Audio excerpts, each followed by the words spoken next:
We're delighted to be hosting our next GRG Executive Women in Leadership event this evening. The topic this year is themed around leading a multi-generational workforce, and we have another fantastic panel this evening. The business case for diversity is getting different perspectives so that we get better solutions to complex business problems. Different generations value things differently. They value presenteeism differently.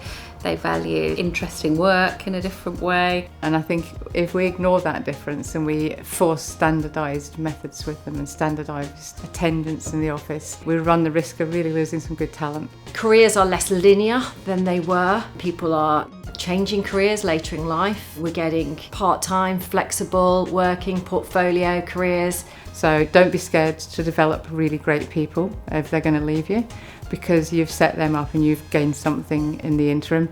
And actually, if you're a great place to work and you support people, they'll value that and they'll come back to you. I do feel that for younger members coming into the workforce, they don't often get the benefit of seeing what the culture of the organisation is like, and also those benefits of just when you're in a room and you overhear how things are done. That's how a lot of people learn. If we're all in teams all the time, if we're in a virtual environment, you do miss things, I think. And so what I've tried to ask people to do is, if you're having a team meeting, have a team meeting, all come in, see one another for the day and have a chat. I think women should support each other. At Centre Parcs we have a women's development programme where we share our stories all across the different leadership types. So some of us are through the children years, some people are just starting on it, some people are just thinking about flexible working and how to do that. Being able to have conversations with people who have been there and have been through it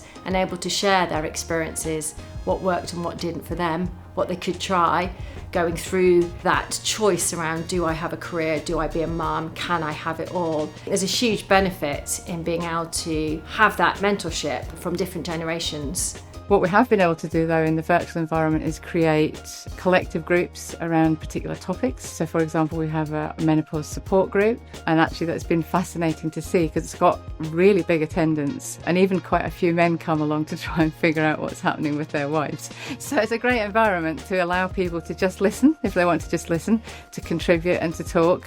And I think as leaders it's an opportunity for us as well to be part of the conversation, to be real with everyone. When it comes to being themselves at work, right, and authenticity, I feel that Gen Z tend to be very much more themselves. We have been used to almost like one style of leadership, which tends to be extroverted, charismatic, loud. I'm hoping that with Gen Z being a lot more authentic, that actually opens the doors for lots of different styles of leadership, perhaps more introverted leadership, and it being less about the individual and being more about team efforts and collectivity.